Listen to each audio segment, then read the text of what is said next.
Imitate करती है, ठीक है। तो this is what we need to really do it, ठीक है। अब ये हम इसको तो उनके बिल्ड्स में जब हम लेते हैं तो उसके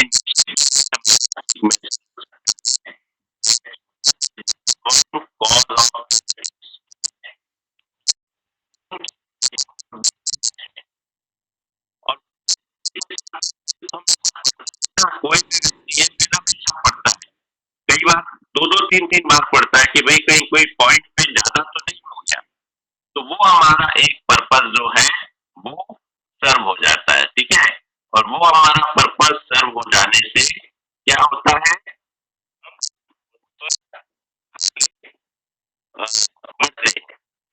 तो यहाँ पर एक पर्टिकुलर डिस्कशन ये रहता है कि कॉलगेट ने अपना एक बहुत स्मार्टली काम कर दिया। ये बिल पर ये एक लाइन प्रिंट कर, इस प्रकार से वो काफी लोगों के पास अपनी ब्रांड को लेकर पहुंच गया, राइट। नो, ये एक प्रकार से सिचुएशन रहती है और ये एक पूरी की पूरी हमारी कंडीशंस होती रहती, ठीक है। अब ये एक प्रकार से ये एक ऐड था, ठीक है, एरियल्स का, और ये एक प्रकार से दो लेडीज डिस्कशन कर रही हैं और इस प्रकार से उन्होंने इस प्रकार के इस एड्स को क्रिएट किया और इसको इनोवेटिव एड के फॉर्म में प्रेजेंट किया। This is what they are really talking. I think ये रन नहीं होगा, पर इसके बारे में जब ये ऐड आया तो इसका इफेक्ट इसके प्रेजेंटेशन के कारण क्या हुआ कि इसकी जो सेल है वो 60% बढ़ गई। That is what they think we need to really do.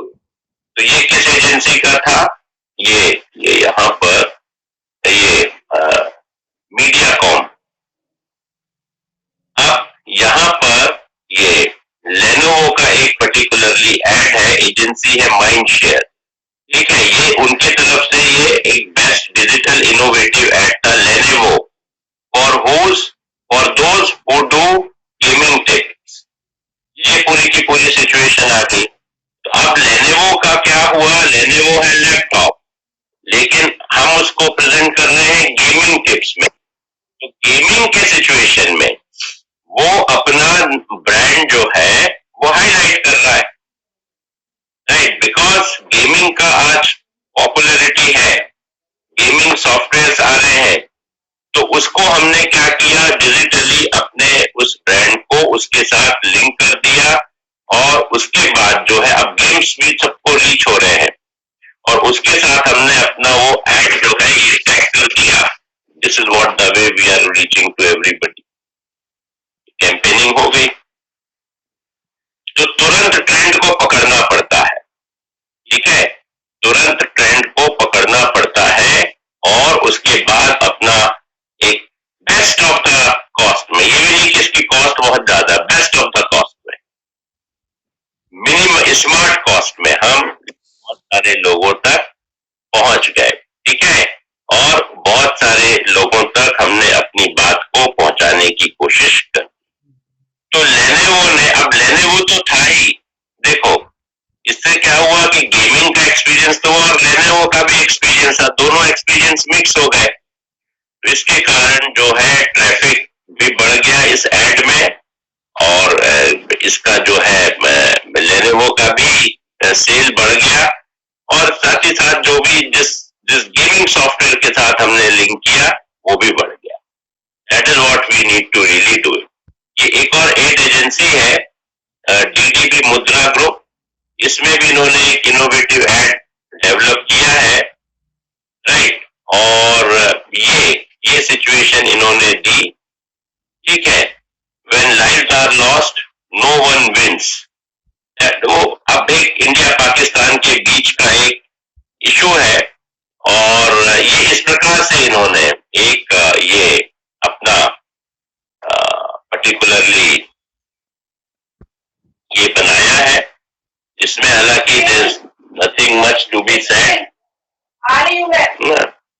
इसमें लॉस ऑफ ये इतने लोग और ये इतना, ये एक अलग प्रकार से प्रेजेंट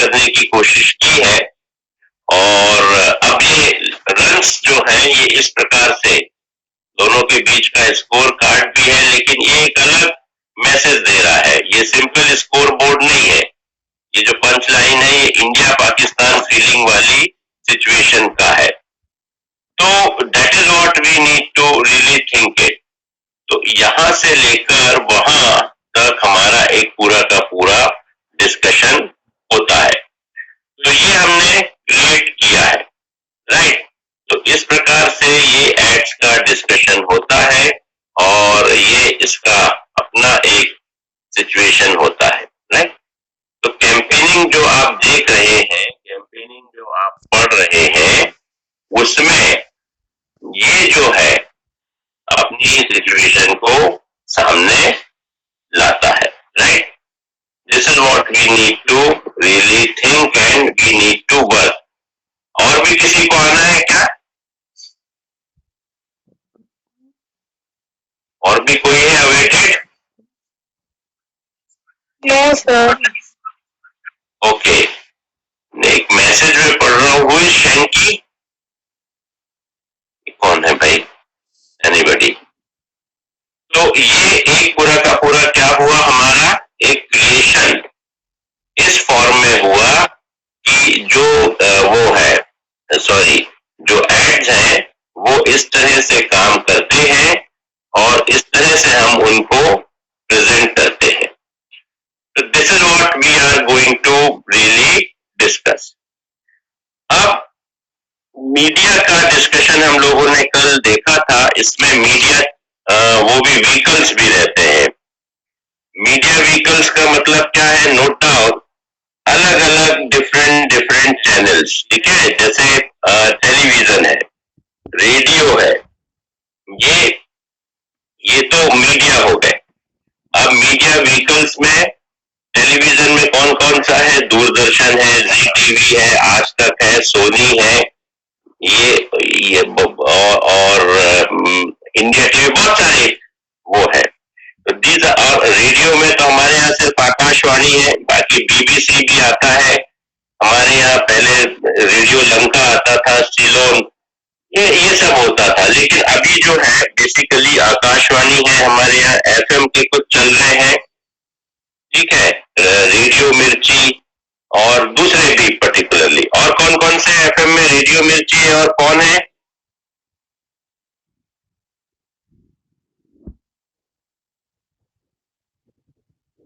हाँ, वॉइस आ रही है? Yes sir.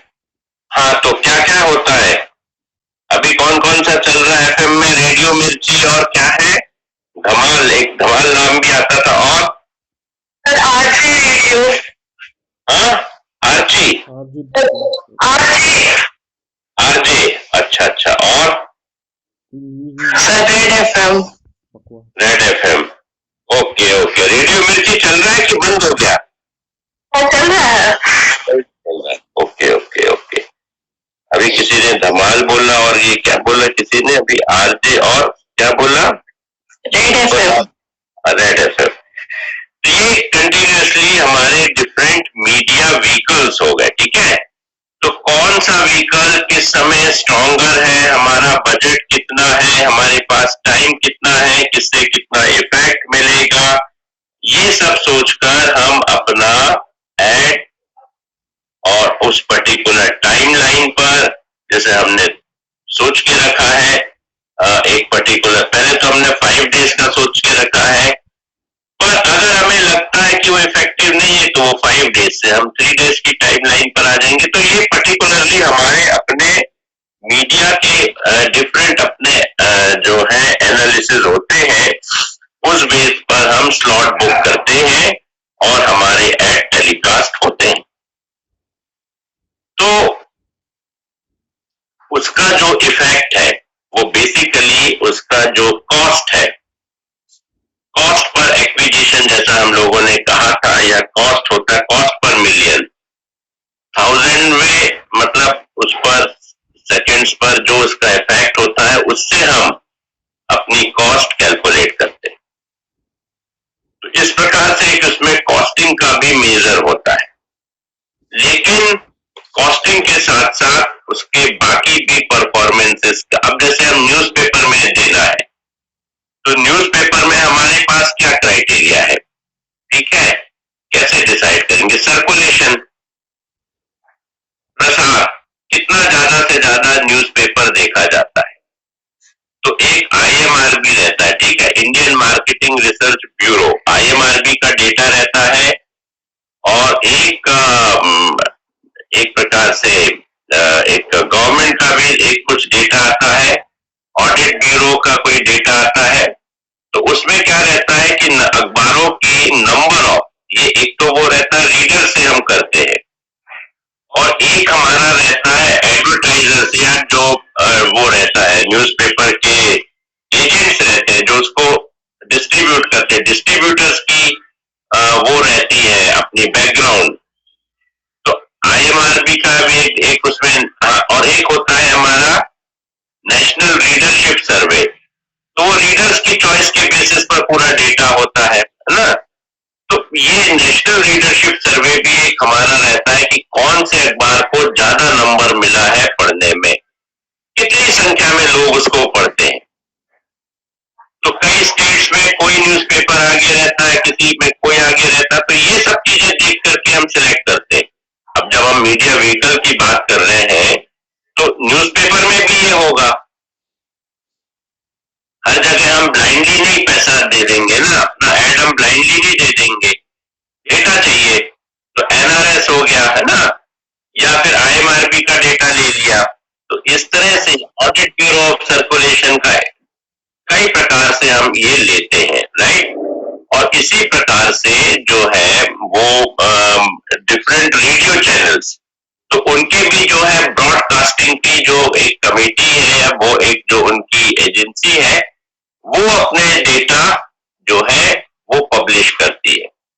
तो कौन सी स्टेट्स में रेडियो मिर्ची हाई है, कौन से उसमें धमाल हाई है, कौन से उसमें कोई दूसरा रेडियो FM हाई है, ये सब हम डिसाइड करते हैं, और उसके बेसिस पर हमारा जो है एडवर्टीजमेंट का बजट और एलोकेशन ऑफ द एड वो होता है। जैसे रेडियो मिर्ची है, वो आपका ऑडियो बना देगा एक पर्टिकुलर सेकंड का, ठीक है, तो उस बजट में इतने दिन वो ऑडियो चलेगा, और वो अपना एक पूरा का पूरा इफेक्ट देगा। तो अल्टीमेटली जो ये सिचुएशंस है वो डिपेंड करती है कि ये क्या हमारा पूरा का पूरा एक मॉनिटरी मतलब कॉस्ट है, इफेक्ट कितना है, उसका डेटा कितना है ब्रॉडकास्टिंग काउंसिल का, उसके बेसिस पर हम डिसाइड करते हैं। अगर हमें रेडियो में जाना, आकाशवाणी तो सरकारी है, वो तो जाएगा ही, अगर रूरल एरिया में गांव में पहुंचाना है बहुत कम कॉस्ट में, तो वो तो जाएगा ही कोई भी। लेकिन अब बात है कि आजकल कितने लोग आकाशवाणी रेडियो सुनते हैं पता नहीं। FM तो कई बार कहीं ना कहीं सुन लेते हैं, FM के अपने एप्स भी आ गए ना हर FM के,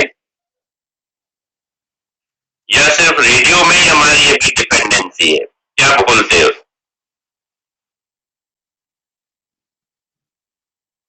ये रेडियो मिर्ची वगैरह के अपने एप्स भी आ गए हैं क्या? No idea. अच्छा, एनीबडी? आजकल नहीं सुना जाता क्या? खत्म हो गया इसका मतलब सुनने की चॉइस, सुनने का ट्रेंड है, या खत्म हो गया? सलून शॉप में बस दिख जाता है, बाकी और यस है अभी भी। दिव्यांशु? यस सर है अभी भी है।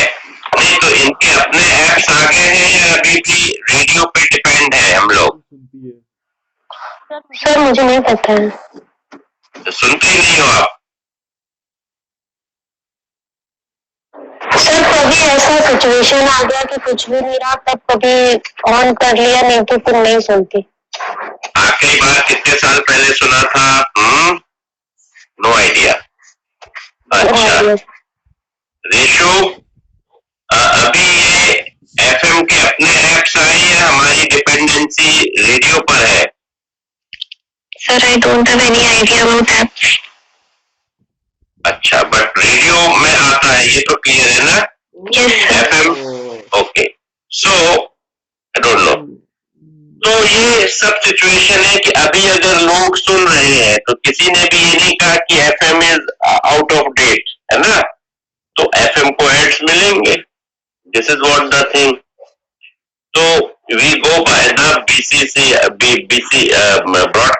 ब्रॉडकास्टिंग काउंसिल ऑफ इंडिया के भी जो डेटा है उनके बेसिस पर हम ये सब अपनी सिचुएशन को डिसाइड करते हैं और उनको अपना जो वो है एड अलॉट करते हैं। तो कई तरह की इस तरह की चैनल्स पे भी हम लोगों ने देख लिया, व्यूअरशिप डेटा आता रहता है। अब टीवी पे आते हैं तो भाई आज तक में दे रहे, इतने चैनल से किस पे दिया जाए, कोई ना कोई क्राइटेरिया तो होगा ना। तो उनका रीच हम वो देख लेते हैं, व्यूअरशिप देख लेते हैं। देयर आर डिफरेंट सर्वेज जो कि इसके भी ब्रॉडकास्टिंग के सर्वेज रहते हैं, कुछ प्राइवेट सर्वेज रहते हैं। इसके बेसिस पर हमको अलग अलग चैनल्स की रेटिंग मिल जाती है, व्यूअरशिप मिल जाती है और that is what we keep on doing it. उसके बेसिस पर हम अपना जो है एड बजट डिसाइड करते हैं और अपना एड एलोकेशन डिसाइड करते हैं, क्योंकि आफ्टर ऑल हम कंपनी है, मतलब एजेंसी है। एजेंसी अपने क्लाइंट के बिहाफ पर डिसीजन ले रही है, तो वो वेस्ट नहीं जा सकता, फंड वेस्ट नहीं जा सकता, that is not possible. We have to be very very clear. इसलिए हम अपने मैट्रिक्स पर काम करते हैं और अपने मैट्रिक्स के बेसिस पर ये कॉस्ट, इफेक्टिवनेस, रिजल्ट्स, इसके बेसिस पर रीच और इनका जो भी डेटा है, that is what on the basis of that we are going to decide. ठीक है, क्लियर हो रहा है? सारा डिस्कशन क्लियर हुआ? Yes, sir. Yes, sir. Okay, तो जस्ट इसको एक बार इन ब्रीफ एक्सप्लेन कर दो दिव्यांशु, क्या समझ में आया? टॉपिक ज्यादा इज इट क्लियर? बात आ रही है समझ में? Yes, sir. हाँ, ओके, फाइन। तो ये सारी की सारी सिचुएशंस जो है हम अपने एड को मीडिया चैनल डिसाइड कर, मीडिया व्हीकल डिसाइड करने में हम यूज करते हैं। अब बात आती है शेड्यूलिंग, वो 9 o'clock पे जाना है, 7 o'clock पर जाना है, वो भी हम लोगों ने बता दिया कि अगर उस कॉस्ट पर हमें लगता है ज्यादा कस्टमर्स मिल रहे हैं तो हमें जाना पड़ेगा, बजट बढ़ाना पड़ेगा। और अगर हमें सिंपली अपनी एक अवेयरनेस क्रिएट करना लेकिन बजट का भी हमारा इशू है, तो हम कोई नेक्स्ट बेस्ट स्लॉट पर जाते हैं जहां हमें लोग भी मिलते हैं। डेफिनेटली लोग कम मिलेंगे, व्यूअर्स या जो वो है ऑडियंस कम मिलेंगे, लेकिन उतने मिलेंगे कि हमारी अवेयरनेस क्रिएट हो जाए जो हम अपने बजट में कर सकते हैं। ठीक है, तो जो हम अपने बजट में कर सकते हैं उसके बेसिस पर हमने अपनी स्ट्रेटेजी बना ली और अपनी स्ट्रेटेजी बनाकर उसको हमने लॉन्च कर दिया, राइट? तो इज इट क्लियर कपिल? बात समझ में आ गई? Is it clear Kapil? Voice आ रही है? नहीं सर, फिर से बता दीजिए, क्लियर नहीं। यही बात या पूरी बात है? यही बात है, ये जो अभी बताइए। हाँ, तो हम क्या करते हैं, अपने जो मीडिया व्हीकल्स है उसमें जैसे हमने अभी सबको डिस्कशन किया, न्यूज़पेपर को भी हम किससे सिलेक्ट करते हैं, उसके डेटा के बेस पर, जो NRS का डेटा आता है या IMRB का आता है। इसी प्रकार रेडियो पर या हम टीवी को उसके ब्रॉडकास्टिंग डेटा के बेसिस पर, ब्रॉडकास्टिंग काउंसिल के डेटा के बेसिस पर सिलेक्ट करते हैं कि कौन सा चैनल पे क्या हमारा बेस्ट डील रहेगी। लेकिन इसमें इसमें क्या रहता है, शेड्यूलिंग भी कंसेप्ट है, किस टाइम पर जाएंगे। तो हर स्लॉट पर हर मीडिया चैनल ने अपने रेट्स बना के रखे। 9 o'clock को प्राइम टाइम पहले बोलते थे तो उसमें सबसे ज्यादा हाई रेट्स रहते थे एड्स के। तो हमें क्या हमारे पास क्या उतना बजट है और हमें क्या उतने कस्टमर एक बार में चाहिए कि हम उसमें बहुत हाई कॉस्ट है। अगर हमें ऐसा लगता है तो हम जाते, पर अगर हम उतने बड़े प्लेयर नहीं है, हमारे पास हमारा बजट कम है लेकिन वो चैनल हम सिलेक्ट कर रहे, तो हम कम प्राइस वाले स्लॉट्स में जाएंगे जहां हमें उसके व्यूअर्स तो मिलेंगे लेकिन कम मिलेंगे, लेकिन हमारे बजट में हम उतना ही अफोर्ड कर सकते। अब बात क्लियर हुई? यस सर, हाँ क्लियर है। अब क्लियर है? ओके। तो ओवरऑल ये जो हम लोगों ने डिस्कशन किया इसको एक बार नटशेल एक्सप्लेन कर दो रेशो।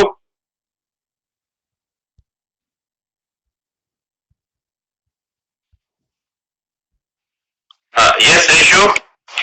यस सर, कि ये जो रेडियो चैनल्स है और रेडियो जो हमें ये जो ट्रैफिक निकल है वो कैसे मैनेज करते हैं। जैसे अगर ज्यादा वी आर गेटिंग ऑडियंस, अगर उस टाइम पे मॉर्निंग टाइम पे जो भी स्केड्यूलिंग टाइम है 9 AM 7 AM, तो उस टाइम पे स्केड्यूल करेंगे अकॉर्डिंग टू दैट। ब्रॉडकास्टिंग उस टाइप से होगी और जो न्यूज़पेपर होता है उसका डेटा जो होता है वो कैसे सर्कुलेट होगा। So these all things are there. Okay, fine. Is it clear to you, Swati? Yes sir. बताओ। सर आपने ये बताया कि सर न्यूज़पेपर में जो हम लोग एड पब्लिश करने के लिए देते हैं उसको कैसे देते हैं, और पहले हम लोग क्या क्या उसके फैक्टर्स देखते हैं कि वो न्यूज़पेपर मतलब हम लोग यही चाहिए कि हमारा जो एड है वो ज्यादा से ज्यादा लोग तक पहुंचे। तो हम लोग पहले उस डिफरेंट न्यूज़पेपर का व्यूज देखते हैं कि उसको कितने लोग पढ़ते हैं और फिर उसके हिसाब से अपना वो देखते हैं, कैपेबिलिटी देखते हैं कि हम किस पेज में हमें एडवर्टाइजमेंट कराना है तो उसका देखते हैं। और अगर हमें न्यूज चैनल्स में जाना है तो आपने बताया कि 9 o'clock पहले प्राइम टाइम था, उस टाइम पे ज्यादा लोग टीवी ऑन करते हैं जनरली, तो उसका ज्यादा पैसा लगता है। तो हमारे पास उतनी कैपेबिलिटी है कि नहीं है। और जो बहुत अगर हमारा कम बजट है और हमें ज्यादा लोग से पहुंचाना तो हम लोग ज्यादातर रेडियो में ऐड कर सकते हैं, और एकदम बहुत लो है तो फिर आकाशवाणी के लिए कर सकते हैं क्योंकि वो गवर्नमेंट है। राइट। तो अभी क्या लगता है आप लोगों को कि एफएम का कोई बचा है, मतलब एफएम में देना फ्रूटफुल होगा एड? सर हाँ, अभी भी सर सुनते हैं बहुत सारे। ओके, मतलब है हाँ उसमें है। ओके, हाँ तो ये बेसिकली जो अपने चैनल्स बने हैं इसके कारण हमारा जो एडवर्टाइजमेंट है और हमारा जो एड कैंपेन है वो कंटिन्यू रन होता है। अब उसी के कारण जो है हमारे ब्रांडिंग और जो सारे हमारे गोल्स हैं वो क्रिएट होते हैं। ठीक है, तो ये जब चीजें हम सामने देखते हैं, सामने आते हैं, तो this is what we need to really think कि ये कैसे काम करता है। तो इसके हम लोगों ने कुछ पॉइंट्स डिस्कशन में लिए। आगे हम लोग और इसको देखते हैं, जो और दूसरे पॉइंट्स हैं डिस्कशन के, वो ये रहते हैं कि how we are going to work and how the situation can really go. Now, understandably, the organization really work for the promotion of their brand. Okay. Now, whenever we are working on the promotion of the brand, so we require a systematic ad presentation, right? We require what? We require a systematic ad presentation. Systematic ad presentation कहां से आता है? Systematic ad presentation तो उस समय आएगा जब उसका हमारे सामने एक बहुत अलग प्रेजेंटेशन होगा, राइट? तो ये जैसे अब हम लोगों ने डिस्कशन किया कि जो हमारा एक अब जो ये इकोनॉमिक टाइम्स पे हम लोग देख सकते हैं, सॉरी तो हम लोग देख चुके हैं, right? What we have okay, ये नहीं, तो ये इसमें जब भी हम आगे जाते हैं तो और भी इश्यूज होते हैं। तो किस तरह से ये एक इंटीग्रेटेड मीडिया प्लान वर्क होता है जो सारे मीडियाज को कवर करता, उसकी एक केस स्टडी है, राइट।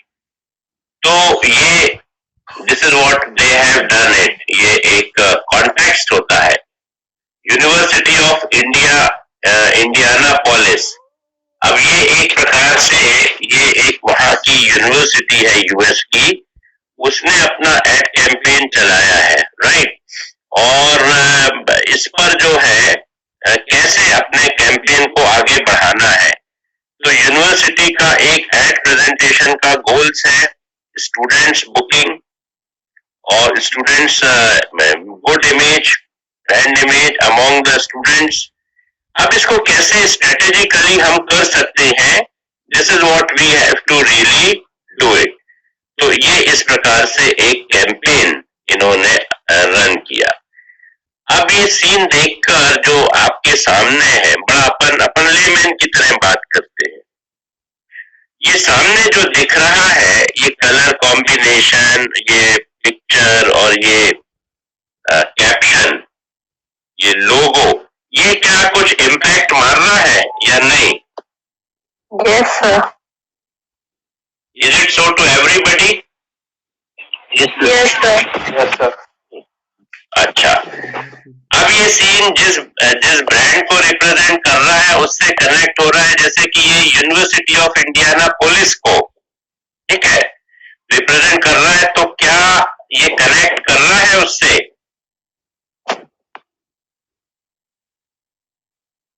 Yes, sir, sir. ये होटल जैसा कर रहा है, राइट। तो this is what we keep on really do it, ठीक है। तो इसको हमने अपने ऑडियंस पे, अपने वेबसाइट्स पर, अपने चैनल्स पर ये कर दिया। तो अब हमारा मीडिया ऑब्जेक्टिव क्या था? To generate awareness of university of Indianapolis. तो जो मीडिया प्लान होता है उसका एक मीडिया ऑब्जेक्टिव होता है सबसे पहले, what we want to do, awareness create करना। तो अवेयरनेस क्रिएट करने के लिए हमने एक बहुत बड़े बजट का वो नहीं लिया, रिलेटिवली स्मार्टली हमने उस बजट को वर्कआउट किया और इसके थ्रू हम अपने डिटेल ऑडियंस तक पहुंच गए। हमारा ऑडियंस स्टूडेंट्स था। That is what we have really done it. तो ये जियो टारगेटिंग भी हमने कर लिया, ये दूसरे कंट्रीज में भी हमने इसको उठा के लॉन्च कर दिया। आज की कंडीशन में तो हम पहुंच सकते हैं। अब हमारे कई ऑब्जेक्टिव्स हो सकते हैं। एस्टैब्लिशिंग अवेयरनेस, ये तो बहुत बेसिक होता है कि भाई लोग हमारे बारे में जाने, समझे, उस ब्रांड तक हम पहुंच जाए। हम जियो एड्स के थ्रू भी जा सकते हैं। जियो एड मतलब जो पूरे वर्ल्ड ओवर जाते हैं या किसी अलग अलग लोकेशंस पे भी जाते हैं, राइट। तो ये हमने इस पर एक टोटल वर्क कर लिया। जनरेटिंग लीड्स, अब उसमें वो ठीक है, लीड्स जनरेट करना है, लोग वहां पर आए, इंक्वायरी आए, क्वेरी आए। यहाँ क्या है, एड देने के बाद किसी भी मीडिया में उसके कंटेंट्स के बेसिस पर या इंस्टाग्राम में आ जाए या कहीं भी आए, लेकिन क्वेरी जनरेट्स हो। कितने लोग उस एड को टैग करे, लाइक करे, उसके बाद ये जो उसमें रिलेटेड कोई मेल है या कोई फॉर्म है उसको फिलअप करे। कोई है क्या? एनीबडी? कोई है अवेटेड? somebody awaited? आइडिया नहीं है। अच्छा, किसी ने वो तो नहीं, ये आप लोगों को नहीं दिखता है कि somebody is trying to come? No sir. अच्छा, okay, fine. Now engaging the audience, तो ये एंगेज करना बहुत जरूरी है, उसको दिखाना बहुत जरूरी है। एस्टेब्लिशिंग अवेयरनेस, जनरेटिंग लीड्स, लोग उस पर क्वेरी करें, उसमें कोई फॉर्म है तो कितने लोगों ने उसको फिलअप किया, कितने लोगों ने, अगर कोई टोल फ्री नंबर है तो कॉल किया, ये लीड्स में आ जाएगा। Engaging the audience, audience engage हो, ऑडियंस उसमें बार बार उसको या तो लाइक करे या उसको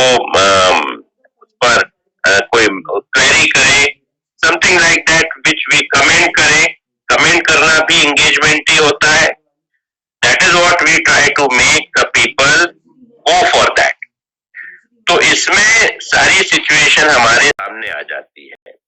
और ये हमने क्या किया है, ये अगर हमने सोशल मीडिया में डाला तो अपनी वेबसाइट पर भी डाला, तो इस पे हम ये भी कर सकते हैं कि सोशल मीडिया में जो एड हम दे रहे हैं उसमें अपने वेबसाइट का लिंक दे दें, तो उससे क्लिक होकर आप सीधे उसकी वेबसाइट पे पहुंच जाओ और वेबसाइट पर पहुंचकर आपको उसके बारे में टोटल इंफॉर्मेशन वर्कआउट हो जाए। तो इस तरह से काफी सारी जो वो पर्टिकुलरली कैंपेनिंग है वो बढ़ती है। अब cost per click decreased bye 34%, ठीक है।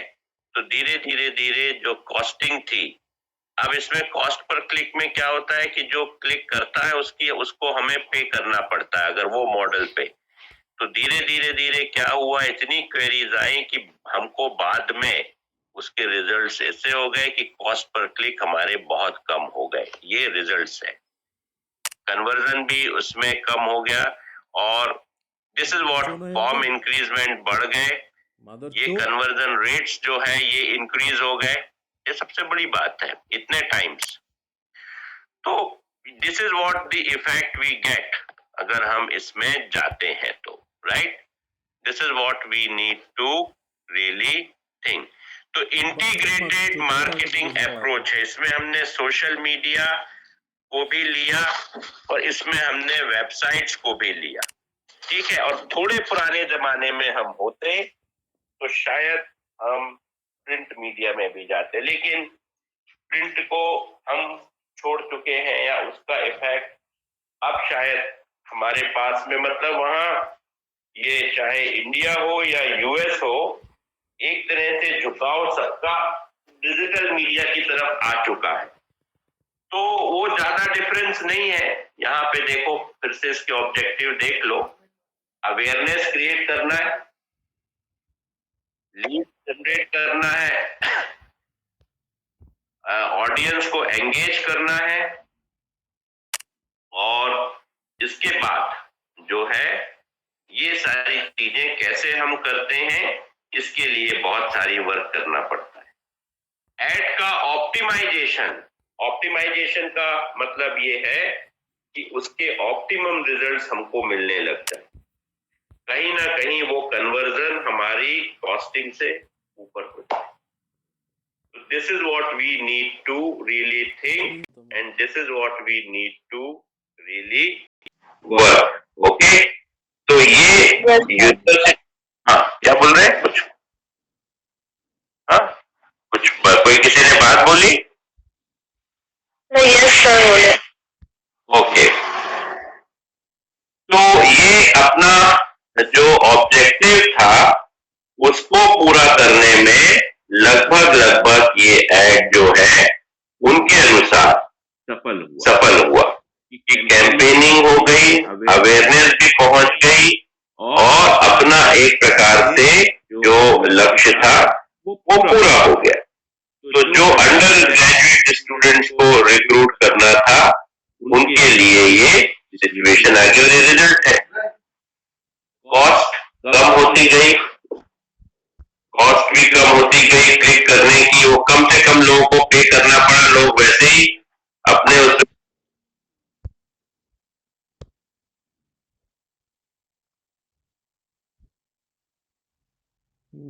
खुद भी लेफ्ट। तो इसका फर्क क्या पड़ा कि यहीं पर कॉस्ट हमें कम दिखी लेकिन रिजल्ट्स मेनी टाइम्स ज्यादा दिखे। तो ये एक पूरी केस स्टडी है इसकी सफलता की और आज के युग की है। ये भी नहीं कि अपन 30-40 साल पुरानी कोई बात कर रहे हैं जब आप क्लिक नहीं कर पा रहे। तो इस ऐड के साथ इस सिचुएशन के साथ, क्योंकि अभी कहीं ना कहीं आप लोग भी अंडर ग्रेजुएट रहे हो, तो अपने आप को इसके साथ कनेक्ट कर पा रहे हो?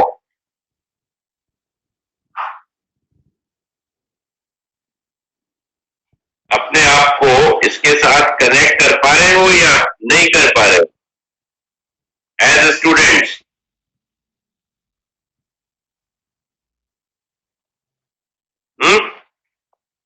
क्या बात है? sir. हाँ, कनेक्ट कर पा रहे हो? इसमें क्या सबसे स्ट्राइकिंग बात है?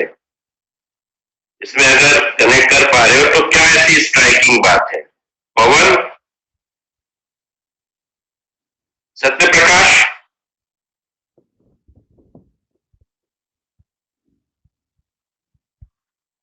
सत्य प्रकाश, वॉइस आ रही है? Yes sir, आ रही. तो इसकी सबसे स्ट्राइकिंग बात क्या है?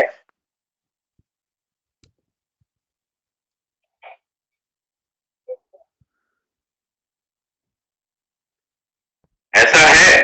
तुम्हें नहीं लग रहा ऐसा कुछ? सत्य प्रकाश? No sir. हाँ. What is the most striking thing of this act?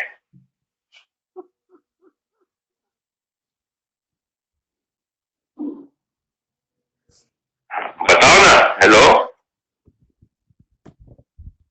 Divyanshu? Yes sir. हाँ, इसकी क्या है सबसे स्ट्राइकिंग? सर उन्होंने जिस तरह से प्रेजेंट किया है उसमें एक लड़की बैठी हुई है, लैपटॉप पकड़ा हुआ है, तो रिलेटेड टू कुछ एजुकेशन. अच्छा, तो ये क्या मैसेजिंग कर रहा है?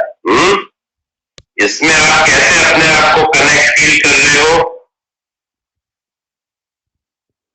सर जब मैं जैसे ग्रेजुएशन या फिर अभी एमबीए के लिए ही जब सर्च कर रही थी तो कहीं से भी गुजरते हैं तो या फिर कोई न्यूज़पेपर देखते हैं तो उसमें सबसे पहले कॉलेज के लिए मतलब ये एक ऐसा शो कर रहा है कि हाँ कुछ पढ़ाई से रिलेटेड है. अगर कोई सर्च कर रहा है तो वो अट्रैक्ट करेगा उसको. करेगा, राइट. तो बिल्कुल एक रेलेवेंट पिक्चर है ना?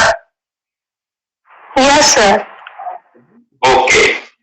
और इसमें क्या स्ट्राइकिंग पॉइंट है? Ratio? Sir, it's just indicating that it's somehow related to education. हाँ. And what's more? सर उन्होंने अपने क्वालिटीज बताई हैं कि हमारे यहाँ क्या क्या प्रोवाइड किया जाता है स्टूडेंट्स को, और उसके बाद उनका वर्क प्रोसेस क्या है उन्होंने ये भी दिखाया है इसमें. तो ये कनेक्टिविटी बनती है, राइट? ओके. तो Ankita Pandey, is it clear to you?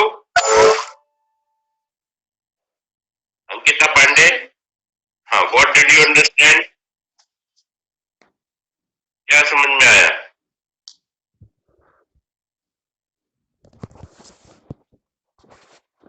भाई अगर यस बोल रहे हो तो बेटा हाथ आगे बोलो. क्वेश्चन नहीं समझ में आया? बस आ गए हैं, बोलने के लिए नहीं आए हैं. अजय? सर हाँ बोलो, जवाब दो ना. क्वेश्चन है, क्या समझ में आया?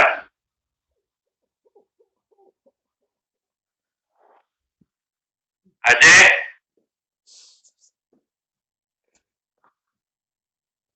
अजय? ओके. प्रांजल? प्रांजल?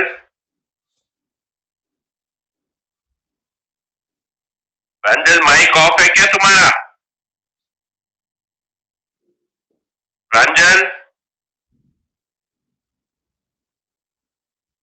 बस ठीक है, आ गए हैं हम, बोलना नहीं है. प्रांजल वॉइस आ रही है? Pavan? Okay. Kapil? Yes sir. हाँ बोलो. ये जो कैंपेन है इंडियानापोलिस यूनिवर्सिटी का, इसमें यही इमेज से यही वो रिलेट कर पा रहा हूँ कि वो दिखाना चाह रहे हैं कि यहाँ पे मतलब स्टडी का एनवायरनमेंट एकदम होम है, होमली जैसा है. मतलब वो स्टूडेंट बैठी वो एक रिलैक्स मोड में हम एनवायरनमेंट को एंजॉय करते हैं, ये क्या चाह रहा है उसमें? हाँ यस सर, यही ऐसे जा रहा है. ओके. ओके. प्रांजल तुम्हारा माइक ऑन है? प्रांजल?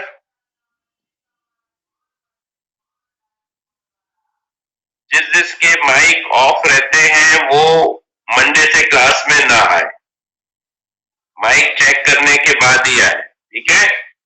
That is to be very clear, क्योंकि यहाँ आकर आपको सिर्फ सुनने की बात नहीं करनी है, बोलना भी है.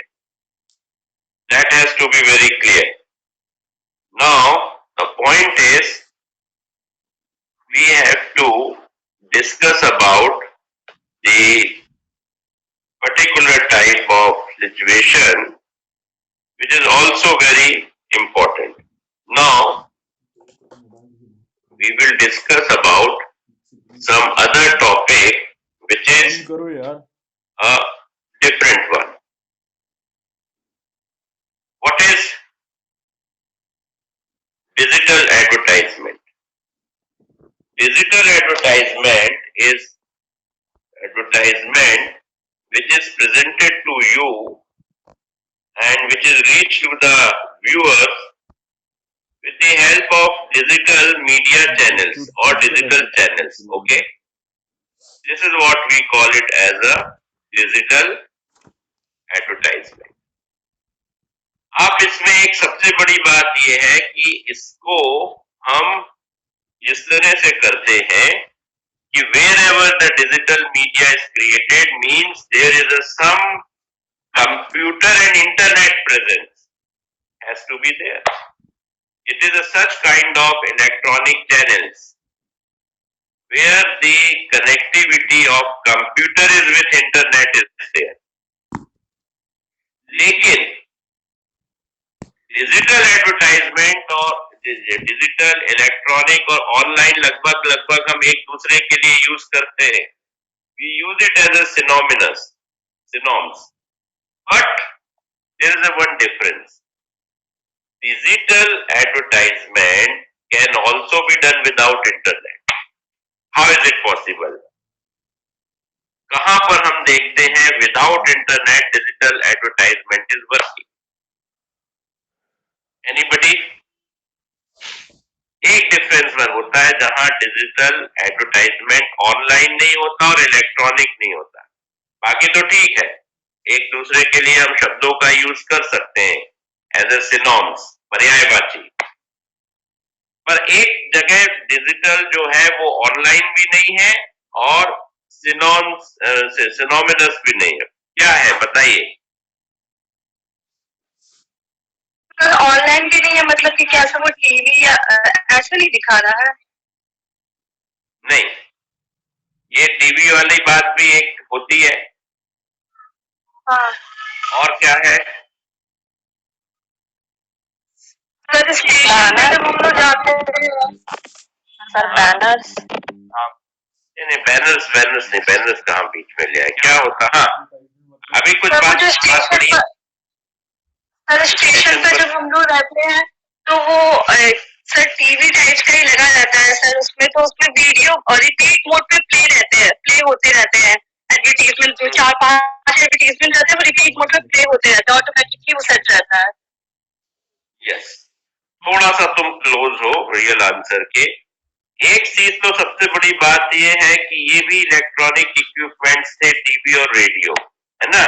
तो कंटेंट तो ये इलेक्ट्रॉनिक था, लेकिन हम इसको, ठीक है, लेकिन ये इंटरनेट से कनेक्ट नहीं थे.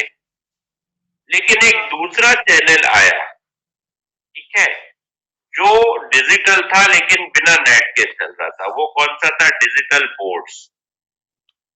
ठीक है, डिजिटल बोर्ड्स होते हैं. कहीं भी शॉपिंग मॉल में जाते हो या कुछ जाते हो, डिजिटल बोर्ड्स रहते हैं ना, उसमें कुछ एड चलते रहते हैं. हाँ सर, वो रिपीट मोड पे ना चलते रहते हैं, राइट? तो उसमें क्या होता है? इंटरनेट वो लगा है, कहीं जा रहे हो स्टेशन के ऊपर लगा है, कहीं मॉल में लगा है, कहीं रोड पे लगा है, उसमें अपना डिस्प्ले हो रहा है. तो मोस्टली वो एक प्रकार से डिजिटल होता था, बट नॉन इंटरनेट कनेक्ट होता. ठीक है, अब राइट. एक और जो सिचुएशन थी कि एक बड़े आए थे ना, टैबलेट्स. आप लोगों को दिए जाते थे, टैबलेट्स में भी चलता रहता था ऐड, और वो इंटरनेट कनेक्टेड नहीं रहते थे। तो इसीलिए सबसे बड़ी बात है कि जो डिजिटल है वो इलेक्ट्रॉनिक भी हो सकता है, लेकिन हर इलेक्ट्रॉनिक डिजिटल नहीं होता। ठीक है, डिजिटल बिना एक इंटरनेट के भी चल सकता है, और एक ऑनलाइन भी वही होता है।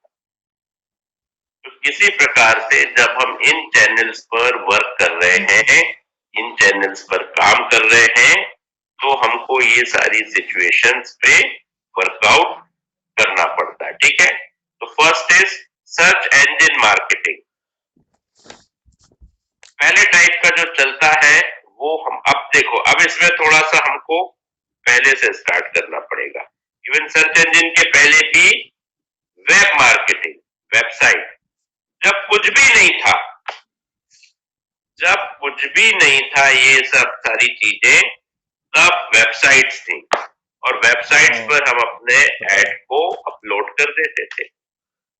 तो जो लॉगिन करता था, जो ट्रैफिक लॉगिन होता था, वही देख पाता था, सब कोई तो नहीं देख पाएंगे। तो वहां से शुरुआत हुई। ठीक है, सर्च इंजन के पहले भी वेबसाइट लिख लो, वेबसाइट एडवर्टाइजमेंट। तो वेब एडवर्टाइजमेंट से ये सब सारा सिलसिला शुरू हुआ। जब इंटरनेट आया, वेबसाइट्स थी, हर कंपनी की अपनी वेबसाइट्स होती थी, या शॉपिंग वेबसाइट्स होती थी। ठीक है, अब जैसे yahoo.com वगैरह ये तो बाद में आए, लेकिन कंपनीज की वेबसाइट बनने लगी और ओरिजिनली उसी में सब लॉग इन करते। That is the first generation of digital advertisement, ये पहली जनरेशन। उसके बाद धीरे धीरे होने लगा search engine marketing. Search engine मतलब जैसे गूगल है, ठीक है, या दूसरे सर्च इंजन है, तो उसमें हम कुछ प्रॉपर कीवर्ड्स डालते हैं। For an example, shopping of the flowers. अब हमने अपना शॉपिंग ऑफ द फ्लावर्स डाल दिया, तो कई वेंडर्स के नाम आ गए, और एक पर्टिकुलर नाम, जैसे सपोज कोई भी XYZ फ्लावर शॉप, उसका भी ऐड आ रहा है। दूसरा हमने सर्च वर्ड डाला कि शॉप, ये अपनी फ्लावर शॉप इन सदर, दो नेम्स आने लगा। फिर तीसरा डालने लगे बेस्ट रोज शॉप्स, तो वो नेम्स आने लगे। तो इस प्रकार से जिस तरह से हम अपने इसको सर्च करते हैं, उसके थ्रू भी हमारी जो साइट है वो डिस्प्ले होती रहती है। तो कीवर्ड्स का प्लान करना रहता है, कौन से कीवर्ड्स के थ्रू हम सर्च करते हैं, और हमारा ब्रांड वहां पर रिफ्लेक्ट होता है किसी भी इंटरनेट मीडिया पर। That is what we call search engine marketing. ठीक है, is that clear? Yes, sir. Yes, sir. Okay, display ads हर साइट पर डिस्प्ले होते रहते हैं। कोई बैनर डिस्प्ले होता रहता है, कोई पिक्चर डिस्प्ले होती रहती है, कोई स्टोरी डिस्प्ले होती रहती है, मीम्स आजकल डिस्प्ले होते रहते हैं। तो भी एक डिस्प्ले एड्स हो गए। जैसा हम देखते थे ना, नॉन इंटरनेट में डिजिटल बोर्ड्स पर डिस्प्ले हो रहा है, ये डिस्प्ले वर्ड ही हम कहां से देखते थे? रेलवे स्टेशन से डिजिटल बोर्ड है, ट्रेन का नंबर, ट्रेन का नाम डिस्प्ले हो रहा है। Yes, ठीक sir. है, और पहले जब छोटे थे तो नोटिस बोर्ड होते थे स्कूलों में, नोटिस डिस्प्ले कर दिया। ये तो डिस्प्ले वर्ड भी हमारे बहुत शब्दों में है ना, हमारे यूज टू है।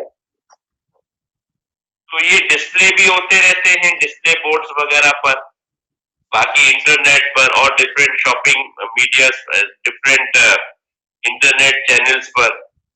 सोशल मीडिया इन सब के बाद आया। जब ये सब चलने लगे तो नेक्स्ट जनरेशन में सोशल मीडिया आया। बहुत पहले कुछ और भी थे, अब फेसबुक है, इंस्टाग्राम है, ट्विटर है, लिंक्डइन है, बहुत सारे अपने ये मीडिया। उसके बाद इन पर भी एड्स आने लगे। उसके बाद मोबाइल एड्स, अलग अलग मोबाइल एप्स डेवलप होने लगे। ठीक है, और उन एप्स, हाँ बोलो, कोई बीच में बोल रहा है, बीच में कोई क्वेरी है? नो सर, माइट भी किसी का माइक ऑन हुआ होगा। रीमार्केटिंग, तो रीमार्केटिंग तो इन सब में होता है, हम अपना एड्स बार बार डिस्प्ले करते हैं, रिपीट करते हैं, अपना बैनर हम उसमें दिखा देते हैं, this is all we keep on doing it. अब मैट्रिक्स, इसकी सफलता असफलता का कैसे हम एस्टिमेशन करेंगे, how we will analyse it. Reach and impression, what is the reach? Facebook की रीच कल हम लोगों ने देखी थी, आप में से किसी ने बताई थी, उतनी है। यूट्यूब की रीच कितनी है, तो वहां तक पहुंच रहा है। और इम्प्रेशन मतलब क्लिक्स, या सॉरी इम्प्रेशन, हाँ मतलब क्लिक्स, कितने लोगों ने उसको क्लिक किया। सपोज 10,000 लोग तक हम, कई बार होता है, लेकिन कई बार हम क्लिक करके वो 10,000 से 30,000 भी ज्यादा क्लिक्स हो जाते हैं, हो जाता है ना। नंबर ऑफ कस्टमर से ज्यादा, नंबर ऑफ व्यूअर से ज्यादा क्लिक्स हो जाते हैं, वो इम्प्रेशन हो गया। कितने वो इम्प्रेशन हैं। Click through ratio, no impression मतलब, सॉरी इम्प्रेशन का वो मतलब नहीं होता है। इम्प्रेशन मतलब कितनी बार वो डिस्प्ले हुआ, थोड़ा सा करेक्शन कर लो, क्लिक तो दूसरा होता है। इम्प्रेशन का मतलब वो एड तो रीच हो गया, लेकिन कितनी बार वो डिस्प्ले हुआ, दैट इज इम्प्रेशन। अब अगर वो 100 टाइम्स डिस्प्ले हो रहा है और क्लिक 2 बार हो रहा है, तो क्लिक थ्रू रेशो 2 है, 2%। 100 में से 2 टाइम, तो नॉट वेरी गुड। अगर 20 टाइम्स है तो वो क्लिक हुआ है, ठीक है, क्लियर हो गया। Conversion, yes sir. कितने लोगों ने उस पर एक्शन लिया, कितने लोगों ने डाउनलोड किया, कितने लोगों ने ईमेल किया, कितने लोगों ने परचेज इंटेंशन शो किया, दिस इज कॉल्ड कन्वर्जन। ये भी हमारा एक क्राइटेरिया है एड को इवेल्युएट करने का। कॉस्ट पर एक्विजिशन, जो एड डिस्प्ले होता रहता है उस पर हम कॉस्ट पर क्लिक पर जाते हैं, कितनी बार वो क्लिक, जितनी बार भी वो क्लिक होता है उतने टाइम हमको वो एडवर्टाइजर को मनी देना पड़ता है, यानी उस मीडिया को मनी देना पड़ता है। आरओआई, रिटर्न ऑन इन्वेस्टमेंट, कितने बार हमारा कितना जो है उसमें एंगेजमेंट बढ़ा, कितनी सेल बढ़ी, कितनी ब्रांड मार्केट शेयर बढ़ा, कितना हमारा लाइक्स बढ़े, कितने कमेंट्स बढ़े, these are all the things, क्या रिटर्न्स है। तो बेसिकली तो मॉनिटरी एस्पेक्ट्स को भी हम देखते हैं, कितनी बुकिंग्स हुई। तो ऑनलाइन में बड़ा इजी है, एड डिस्प्ले हो रहा है, उसके बाद कितने ऑर्डर्स आ रहे हैं, कितना अमाउंट पे हो रहा है, वो सब कुछ हमको दिख जाएगा। तो डिजिटल एड्स में जब हम आए, सोशल मीडिया एड्स में जब हम आए, तो ट्रेडिशनल मीडिया से ये बड़ा अलग था। ट्रेडिशनल मीडिया में किसी के एक कमेंट पर हम एड नहीं बदल देंगे, यहां अगर कमेंट्स नेगेटिव हैं तो हम एड्स को तुरंत रिफॉर्मेट कर सकते हैं, तुरंत हम एड्स को रिक्रिएट कर सकते हैं और अपनी सुविधा के अनुसार उसको हम डिजाइन कर सकते हैं। गूगल, फेसबुक हमें पूरा मौका देता है कि हम अपना पेज डिजाइन कर लें, देता है नहीं देता? Yes sir. Yes sir. ये चीज इसमें नहीं होती ट्रेडिशनल मीडिया में। तो अब ये डिजिटल एड्स आज के जमाने के, आज के युग की कहानी है। काफी पहले इसको सीरियसली नहीं लिया जाता था, फेसबुक को सीरियसली नहीं लेते थे, ये टाइम पास करने वाले लोग का। लेकिन जब देखा कंपनीज ने कि ये सारी दुनिया इसमें सिमट रही है, सारे लोग इसमें आ रहे हैं, तो फिर इन एडवर्टाइजमेंट्स को माना गया। पहले इसको मानते नहीं थे, ये तो टाइम पास करने वाले लोगों का बस एक वो है। तो कुल मिलाकर के ये परसेप्शन चेंज हुआ विथ रियलिटी। अब बात हम परसेप्शन की नहीं करते, अब तो हम भैया सीधी बात डेटा की कर रहे हैं। जो दिख रहा है रियल टाइम वो हम कर रहे हैं, कितने लोग एंगेज हैं, कितने लोगों ने शॉपिंग ऑर्डर किया, ये सब दिख रहा है, कितने लोगों ने पे किया थैंक्स टू क्रेडिट कार्ड, यही तो मिल रहा है ना। Yes, this is what we are just doing it. ठीक है, तो यहाँ तक कोई डाउट्स है? No sir. कोई प्रॉब्लम है किसी को? हाँ Okay, sir. fine. Okay, fine. So then, today is a Saturday. Yes sir. Yes sir. Right. Monday to MBA students, we have given you an ads. I have given you one assignment. वो memory में है दिव्यांशु.